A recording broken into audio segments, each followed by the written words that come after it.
이 시간 함께 예배하는 사랑하는 성도들 위해 하나님의 크신 은혜와 또 위로와 평강이 가득하시기를 주님의 이름으로 축원합니다. 예전 이야기를 하나 해드릴까 합니다. 2002년 제16대 대통령 선거에 출마한 권영길이라는 후보를 아실 겁니다. 그분은 민주노동당 후보로서 대통령 토론을 할 때 이 한마디로 많은 사람들의 공감을 샀습니다. 그 말은 이렇습니다. 국민 여러분 행복하십니까? 살림살이 좀 나아지셨습니까? 1997년 민주적 정권 교체로 대통령이 바뀌었지만 국민들의 삶은 그다지 나아지지 않았습니다. 그러다 보니까 이 권 후보의 말에 힘을 실어주게 됩니다. 이 말은 유행어가 되어서 많은 TV 프로그램에 나왔었고 20년이 지난 지금까지도 선거철이 되면 정치인들이 하는 이야기 중에 하나로 꼽힙니다. 살림살이는 숟가락, 밥그릇, 또 이불 등 집안 살림에 쓰는 물건을 말합니다. 그런데 의미가 좀 확장이 되어서 이제는 우리가 경제적인 부분을 이야기할 때 그냥 흔히 쓰는 단어가 되었습니다. 살림살이가 나아졌다고 이야기하면 경제적인 어려움에서 벗어났다라고 우리가 이해를 합니다. 그래서 이런 사람들은 상대적으로 뭔가 마음의 여유가 있어 보입니다. 분명 나랑 같은 어려움을 당하고 있는 것 같은데도 참 잘 이겨내는 것 같고 참 잘 참는 것 같아요. 근데 반면 살림살이가 어려워지면 내 삶의 모습이 아주 급격하게 변합니다.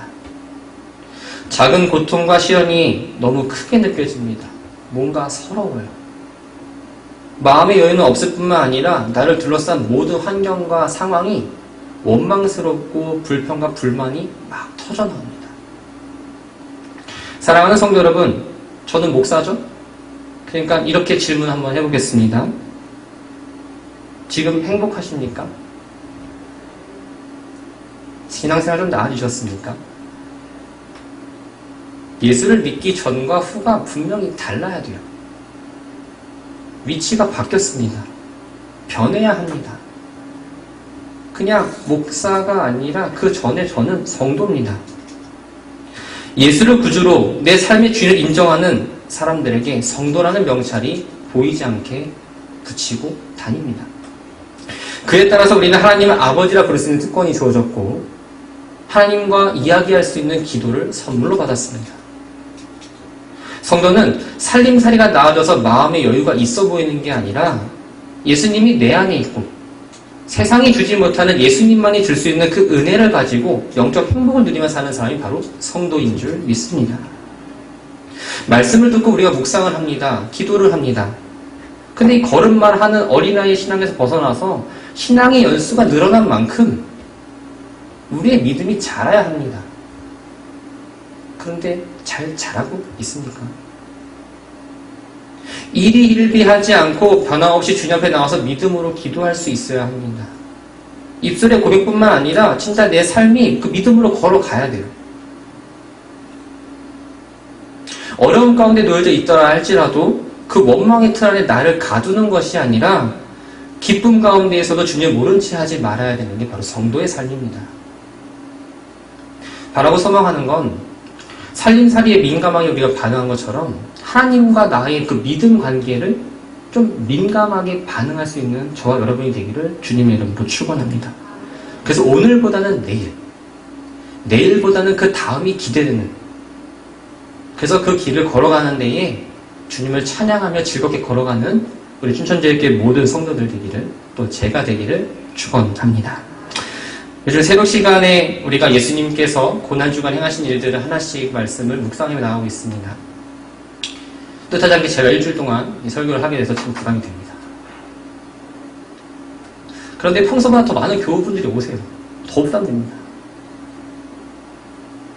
그런데 새벽을 끼워 나와서 기도의 자리에 앉아서 같이 말씀을 나누고 또 앉아서 기도하시고 또 어떤 분들 하루를 준비하시는 그 모습을 볼 때마다 저는 좀 목사로서 좀 감사한 마음이 들어요. 그래서 제가 기도하는 가운데 이런 기도를 꼭 합니다. 하나님 앞에 나와 기도하는 사랑하는 성도들의 음성을 들어주시고 지금 흘리는 눈물과 간절함이 주님으로 인해 기쁨의 눈물을 흘릴 수 있는 시간 되게 주십시오. 감사함을 고백하는 성도가 되기를 바랍니다. 저는 기도를 꼭 합니다. 목사가 당연히 성도를 위해서 기도하는 건 당연한 거지요? 아니에요. 그런데 제가 목사이기 이전에 이 기도 제목은 하나님이 주신 마음이었습니다. 여러분들은 기도 시간에 무엇을 원하고 바라고 기도하고 계십니까? 나의 만족과 유익을 위해서만 기도하고 계시진 않습니까? 아니면 정말 하나님께서 신실하게 하나님 나에게 반응해 주시고 하나님 말씀해 주시라는 하나님 뜻을 진실하게 구하고 계십니까? 하나님, 저에게 이러이러한 문제가 있습니다. 하나님 잘 아시니까 해결해 주세요. 하나님, 제가 이게 필요하니까 차고 넘치게 부어 주시옵소서. 이렇게 기도하면 이것은 내 유익과 만족을 위한 기도입니다. 그런데 하나님, 저에게 이런 문제가 있습니다. 그런데 이 문제를 주님의 눈으로 보게 하시고 하나님의 뜻을 보여주시옵소서 라고 한다면 이것은 하나님의 뜻을 구하는 기도예요. 하나님, 저는 이게 필요합니다. 근데 이게 필요한 이유는 주님의 일을 감당하기 위해서 이게 필요하니까 주님 차고 넘치게 부어주세요 라는 기도는 하나님의 뜻을 구하는 기도죠. 기도의 기준이 내가 아니라 하나님이 되어야 합니다. 내가 가진 문제는 내가 해결하는 게 아니라 하나님께서 먼저 문제를 들으시고 그 문제를 보시고 하나님의 방법으로 해결해 주십니다. 그때 우리는 어떻게 해야 될까요? 아주 간단합니다. 하나님을 믿고 기도하는데 그 기도와 내 삶이 같이 일치하면 돼요. 근데 우리는 입으로는 기도하는데 삶은 그렇지 않아요. 그러고 나서 기도에 응답이 없다라고 이야기를 합니다. 우리가 오늘 함께 본 말씀은 사도행전입니다. 이 사도행전은 신약성경에서 유일하게 역사서예요. 복음서와 서신서를 연결하는 다리 역할을 하는 게 바로 이 사도행전입니다. 갈릴리 작은 마을에서 시작된 예수 그리스도의 구원 사역이 이스라엘의 수도 예루살렘을 거쳐서 당시 온 세계의 수도라 말할 수 있는 로마에 어떻게 들어갔을까? 그리고 지금까지 그 복음의 역사가 어떻게 흐르고 있는지를 말해주는 게 바로 이 사도행전입니다. 오늘 우리 본문 읽은 이 사도행전 16장은 바울의 사역 가운데에서 전환점이 되는 장이에요. 16장 이전까지는 예수의 이름이 권세와 능력이 나타나고 성령의 역사가 일어났습니다. 복음을 듣고 권세자들까지 돌아오는 그러한 일들이 일어납니다. 사역을 하는데 특별한 어려움이 없어요. 기도한 대로 응답이 되고 뭔가 하나님께서 뜻하신 바 있다면 그것이 이루어지는 게 이 16장 이전에는 다 일어났습니다. 바울 하면 생각나는 게 뭘까요? 바로 전도 여행입니다. 바울은 3차례 전도 여행을 했죠. 1차 전도여행의 파트너는 바로 바나바입니다.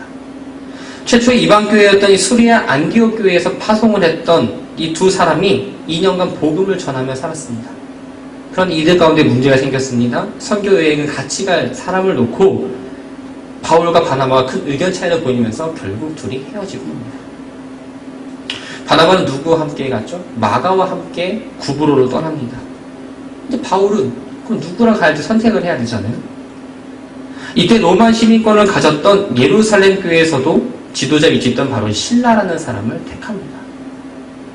사도행전 15장 40절부터 18장 22절까지는 바울의 2차 전도 여행에 대해서 기록하고 있습니다.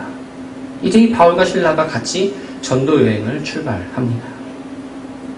이들이 다닌 수리아와 길리기아는 각각 안디옥과 다소를 수도로 하는 곳으로서 1차 선교 여행 때 바울과 바나바가 복음을 전한 지역은 아니었습니다. 그런데 이곳에 머무르지 않고 지역에 세워진 여러 교회들을 다니면서 할례와 같은 교리적인 문제나 혹은 과거에 익숙했던 이방 문제에 대해서 또 우상숭배 같은 문제들로 혼란을 겪거나 시험에 들지 않도록 분명한 말씀을 전했습니다. 그 1차 여행 때 복음을 전했던 더베와 루스드라에 도착을 합니다. 그게 16장 1절부터 말씀이 시작이 되죠. 더베와 루스드라는 안디옥에서 가장 가까운 곳에 위치한 곳입니다. 이곳에서 디모데라는 사람을 만나요. 유대인 어머니와 헬라인 아버지 사이에 태어난 이 디모데는 유대 그리스도인들 사이에서는 약점이 될 수 있었습니다. 그냥 순수 혈통이 아니었습니다. 그런데 그를 소개할 때는 주변 사람들에게 인정받는 사역자라고 이야기합니다. 바울은 디모데를 동역자로 세우기 위해서 할례를 행합니다.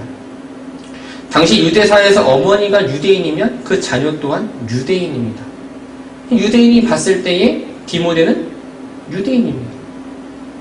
그런데 문제가 하나 있습니다. 유대인들은 무할례자와 접촉하는 걸 절대적으로 기피했습니다. 그렇기 때문에 유대인들에게 복음을 전하는 데 있어서 할례 받지 못했다라는 건 걸림돌이 있기 때문에 그 걸림돌을 제거하고자 할례를 행했던 겁니다.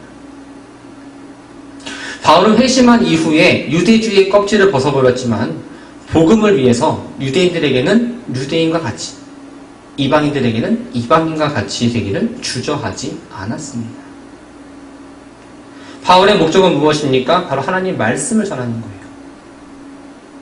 바울의 전도여행은 놀라운 성과가 있었습니다. 5절 말씀을 보면 여러 교회가 믿음이 더 굳건해지고 수가 날마다 늘어가니라 라고 기록합니다. 양적으로, 영적으로 아주 쉽게 말하면 부흥이 되는 역사가 일어났어요. 바울은 복음을 향한 그 뜨거운 열정이 있었습니다. 또 계획한 것 이상 하나님의 도우심으로 그 사역이 잘 이루어졌어요. 그런데 우리가 오늘 읽은 본문을 보면 그 바울의 뜻대로 되지 않음을 알 수 있습니다. 사도행전에 나온 바울의 사역 가운데 처음으로 시련이 다가옵니다. 예수를 믿는 자를 앞장서 박해했던 이 바울이 예수를 만나 회심하고 이제는 앞장서서 복음을 전한 기도의 사람으로 변했습니다. 그리고 하나님의 인도하심을 따라 살아가는 사람으로 변화합니다. 그가 고민 가운데 무엇을 했을까요? 이 사람도 바로 기도를 했습니다. 바울이 다음 사역들을 위해서 열심히 하나님께 기도하는데 바울의 생각은 계속해서 아시아 지역을 중심으로 복음을 증거하기를 원합니다. 여기서 아시아는 한국과 일본과 중국이 있는 이 아시아 대륙이 아니라 오늘날의 터키 지역, 소아시아를 의미합니다. 6절 말씀을 함께 보면 성령이 아시아에서 말씀을 전하지 못하게 하시거늘이라고 기록을 합니다. 여기서 못하게 하시거늘에 해당하는 원어인 이 콜리오라는 단어는 반대하다, 금지하다, 거절하다라는 의미가 담겨 있습니다. 성령께서 바울로 하여금 왜 소아시아 지역에 가서 복음을 전하지 못하게 하셨는지, 어떤 방법으로 아시아로 가는 길을 막았는지는 구체적으로 우리가 알 수는 없지만 중요한 건 누가? 성령께서 그 길을 막으셨다입니다. 바울은 성령께서 성공적으로 진행되고 있는 이 전도 사역을 왜 막으셨는지 이해가 안 될 수 있었지만 성령의 뜻에 순종을 합니다. 이 7절 말씀을 한번 보면 두 번째로 비두니아로 가기를 원했습니다. 무시아 앞에 이르러 비두니아로 가고자 애쓰되. 갈라디아와 부르기아 지방은 소아시아 내륙의 중심 지방입니다. 반면 이 비두기아는 이 소아시아 지역의 북부 지방에 위치한 곳으로서 매우 유명화되고 유명한 헬라 도시들이 있었습니다.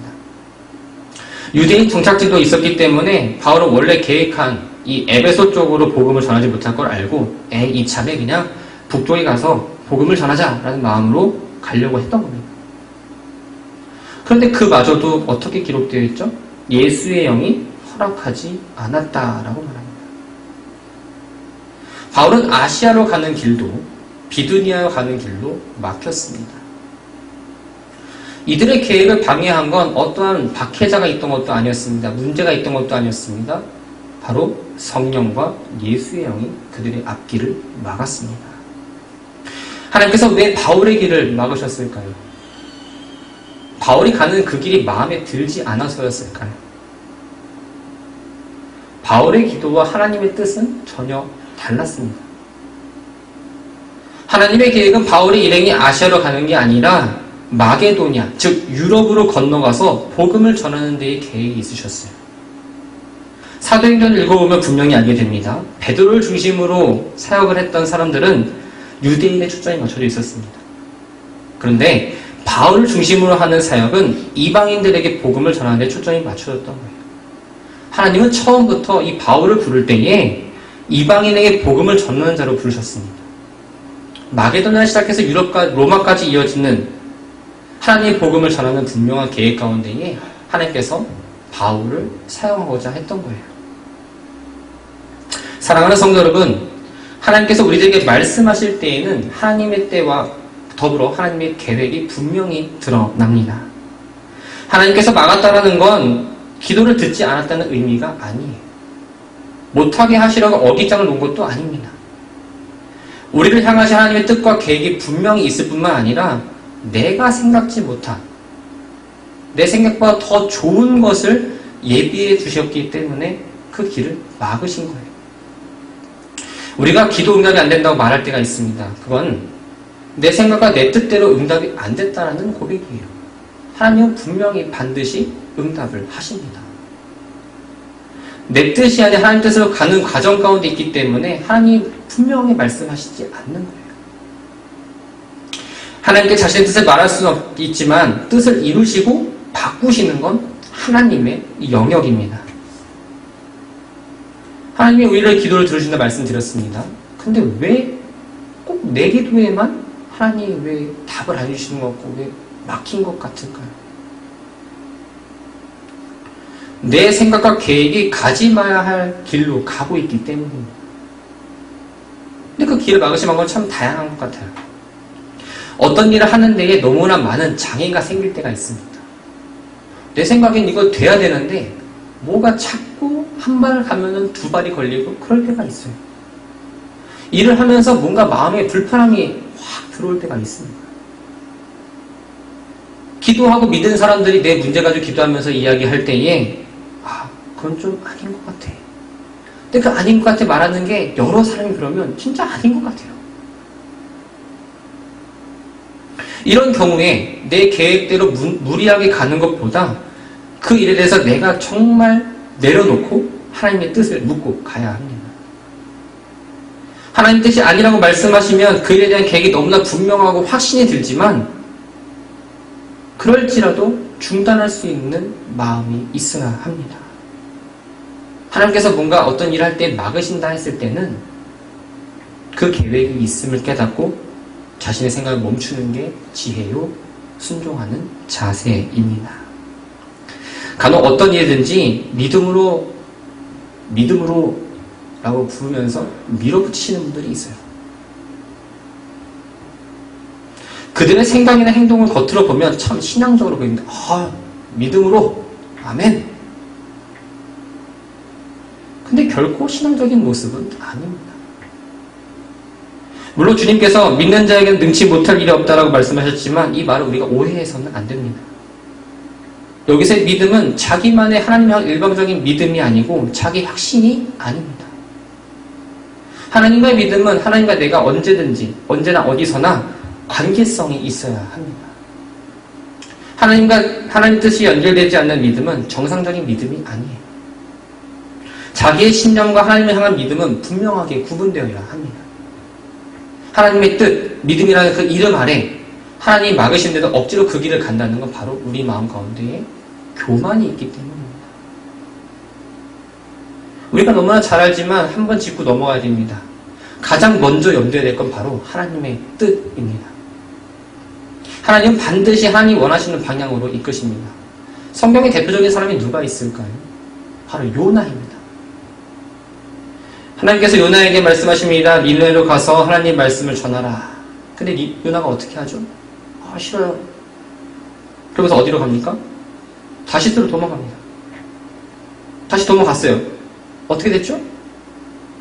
요나가 큰 낭을 만나고 큰 물고기 이루면서 하나님께서 결국 하나님 뜻을 이루기 위해서 결국 이 요나를 니느웨로 보내십니다. 사랑하는 성도 여러분, 기도의 응답은 하나님의 때에 하나님의 계획대로 이루어집니다. 라고 소망하는 건 하나님의 계획을 믿고 기다리시기 바랍니다. 응답이 늦어진다고 낙심하지 않으셨으면 합니다. 하나님은 내가 생각한 것보다 더 멀리 바라보고 더 좋은 것들을 예비해 주고 계십니다. 기도하기를 멈추지 마시고 주님의 인도하심으로 복된 삶을 살아가는 저와 여러분들이 되기를 주님의 이름으로 축원합니다. 바울의 일행이 남쪽으로 내려가려고 하니까 성령님이 막으셨습니다. 북쪽으로 올라가려고 하니까 예수형이 막았어요. 바울은 할 수 없이 무시아에서 비두랴 간까지 포기하고 드로아라는 곳으로 향할 수밖에 없었습니다. 지도를 보면 이 드로아는 아시아 가장 북쪽에 있는 항구 도시입니다. 이곳은 마게도냐, 즉 유럽을 왕래하는 배들이 드나드는 그냥 항구 도시였어요. 마게도냐를 반드시 보내겠다는 하나님의 뜻을 이루기 위해서 그 발걸음을 하나님께서 바울을 드로아로 인도하신 겁니다. 바울은 이곳에서 다음 사역지를 위해 기도합니다. 그때 하나님께서 어떻게 말씀하시죠? 9절 말씀을 보면 밤에 환상이 바울에게 보이니 마게도냐 사람 하나가 서서 그에게 청하여 이르되 마게도냐를 건너와서 우리를 도우라 하거늘. 바울의 기도에 대해서 하나님께서는 환상을 보여주셨습니다. 바울은 이 환상을 하나님의 응답이라 믿었습니다. 그래서 어떻게 하죠? 10절 말씀을 함께 볼까요?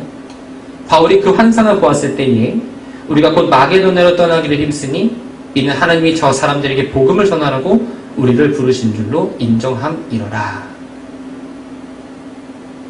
하나님의 응답은 참 다양하게 나타납니다. 우리 눈에 보이는 상황과 환경을 통해서도 나오고요. 사람을 통해서도 말씀하시고요. 또 성경 말씀을 읽다가도 말씀하시고요. 또 꿈이나 환상을 통해서도 말씀을 하십니다. 그런데 우리가 하나님의 응답을 놓치는 이유는 무엇일까요?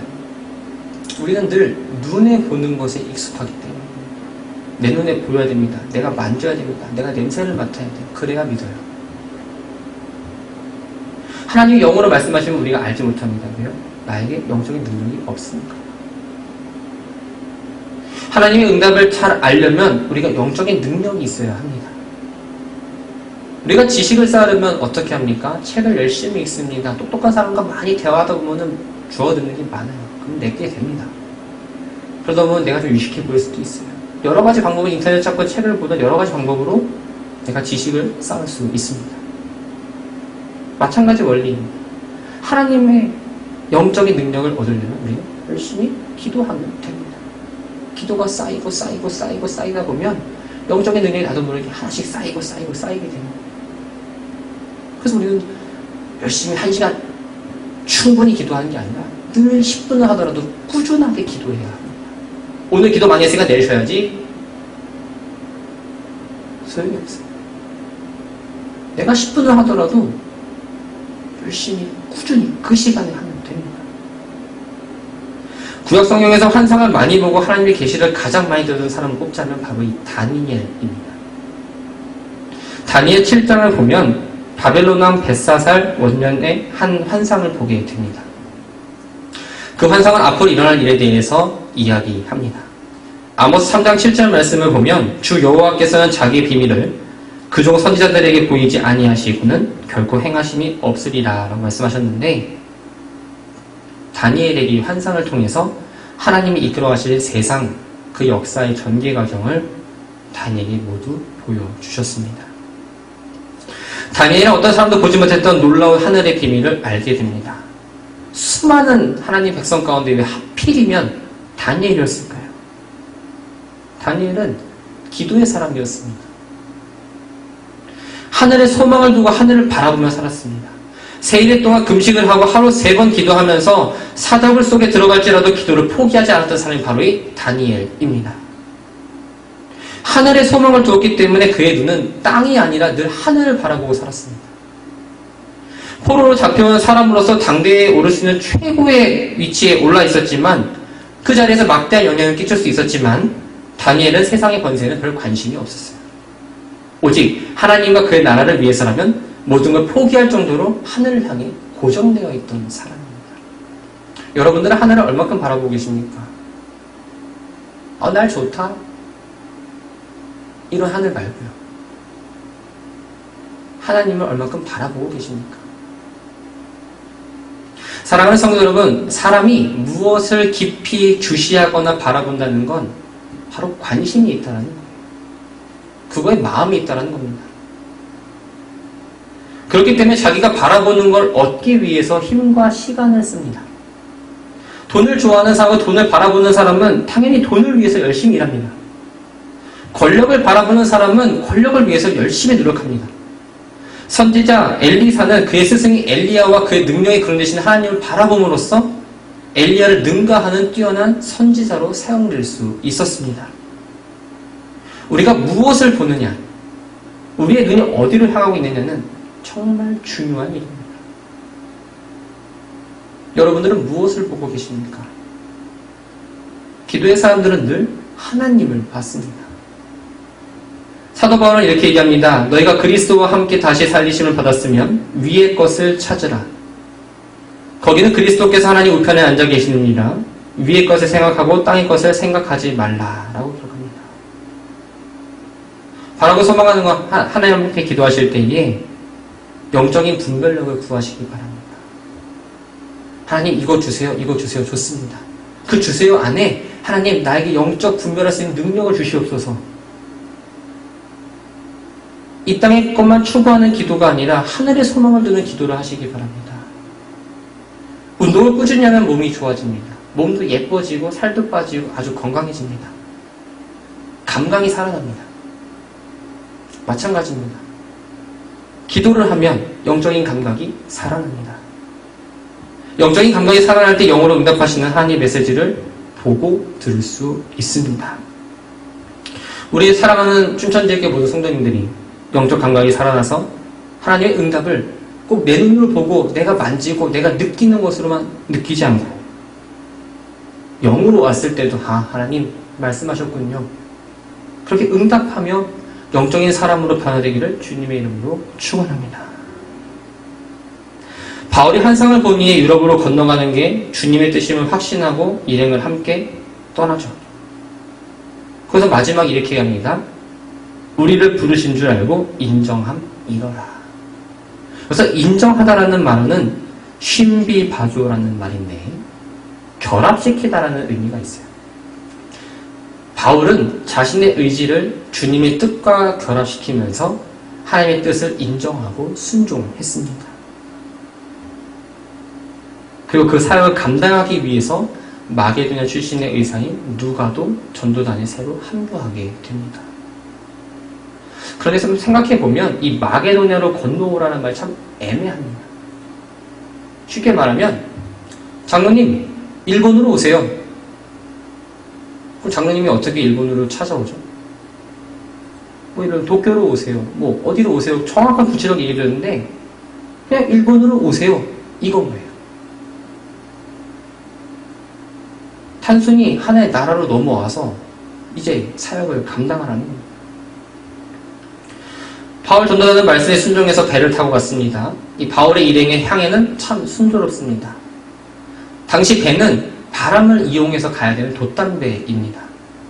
순조로운 항해가 되기 위해서는 순풍을 만나야 하는데 참 하나님의 은혜 가운데에 순풍을 만나게 됩니다. 드로아를 떠나서 먼저 사모드락이라는 섬으로 들어갑니다. 거기서 물과 식량을 보충한 후에 이틀 만에 네아폴리로 가게 됩니다. 드로아에서 네아폴리까지 거리는 약 250km입니다. 훗날 바울이 빌립보에서 다시 거꾸로 배를 타고 올 때에 걸린 날은 5일입니다.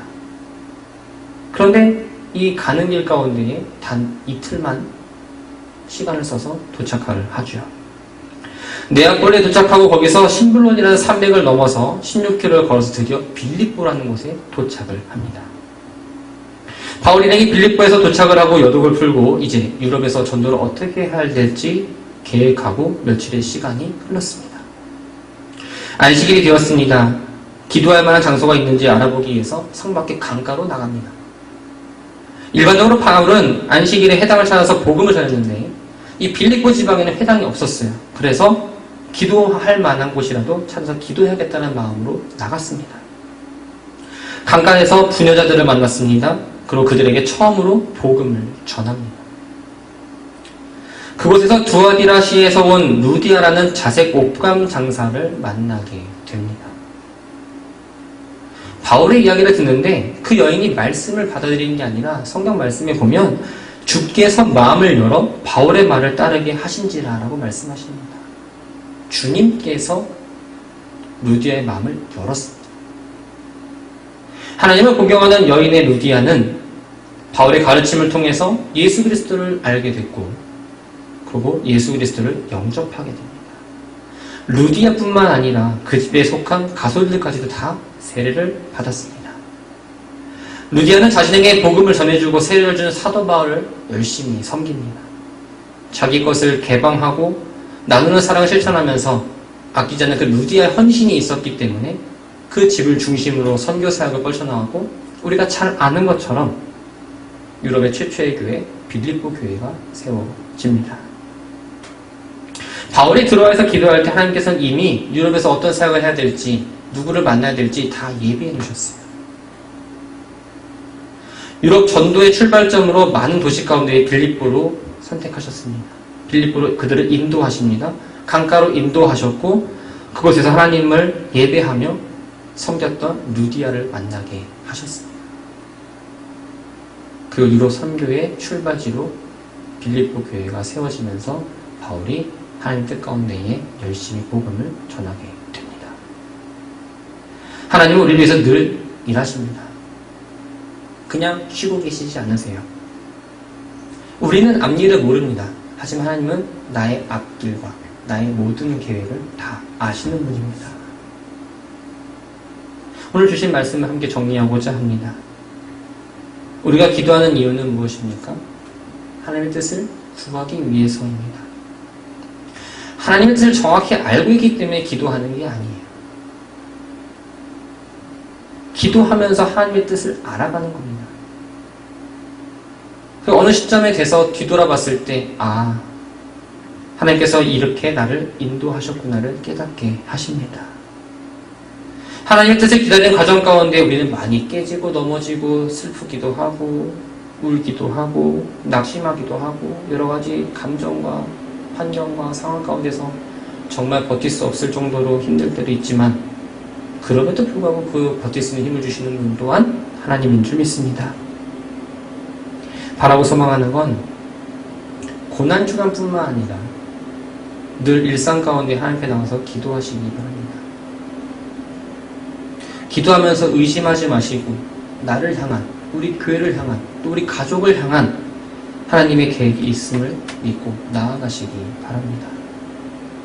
내 삶을 이끄신 하나님이 어떻게 일하실지 기대하시기 바랍니다. 설레지 않을까요? 하나님께서 내일 나의 앞길을 어떻게 인도하실까? 그 일하심 가운데 뜻을 깨달아 순종과 감사의 삶으로 이어지는 저와 여러분들이 되기를 주님의 이름으로 축원합니다. 광고 말씀 드립니다. 돌아오는 주일은 부활주일입니다. 주일날 드렸던 부활주일 헌금에 잘 준비해 주시기를 바랍니다. 교회 문의 상황이나 혹시 여러 가지 일이 있으시면 사무실이나 혹은 제 개인 핸드폰을 연락주시면 맞게 행정적인 업무를 잘 처리해 드리도록 하겠습니다. 함께 기도합니다. 참 좋으신 주님, 걸어가는 길 가운데에 주님께서 인도해 주심을 믿습니다. 내가 가고자 하는 길이 아니라 주님의 계획에 따라 걸어가게 하옵소서. 의심하지 않고 내 눈엔 보이지 않아도 저 앞에서 불을 비춰주시는 주님을 보고 달려나가게 하옵소서. 하나님의 음성에 귀를 기울이며 내 뜻을 내려놓고 순종하게 하옵소서. 아직은 내 속에 내가 너무도 많아서 하나님의 음성보다는 내 음성이 더 잘 들립니다. 하나님 바라기는 우리의 마음 안에 예수님을 모시고 잘 살아가게 하옵소서. 믿음의 조상들은 늘 하나님 앞에 기도했습니다. 그리고 그 기도가 지금까지 내려왔습니다. 이제 그 기도의 끈을 신앙의 뒤를 이을 이들에게 우리가 연결해 주어야 합니다. 기도가 끊이지 않게 하시고 건물로만의 교회가 아니라 기도하는 교회, 하나님이 주인 되셔서 일하는 교회 되게 하옵소서. 영이 메마르지 않고 감각이 둔하지 않도록 주님께서 늘 기도의 자리로 불러주시고 우리의 마음 가운데 주님이 주시는 그 기도를 통해 주님의 시선이 머무는 곳에 같이 머무르며 형통의 삶으로 인도하여 주옵소서. 이제는 하나님의 사랑과 예수 그리스도의 크신 은혜와 성령님의 교통하심이 고난주간을 보내며 생명의 주님과 함께 나아가는 사랑하는 우리 공동체 위에 그리스도와 더불어 고난과 부활에 참여하는 사랑하는 우리 믿음의 순례자들 위해 세상에 나가 그리스도의 향기로 살아갈 여기에 모인 예배자들 위해 지금부터 영원토록 함께 하시기를 간절히 축원하옵나이다. 아멘.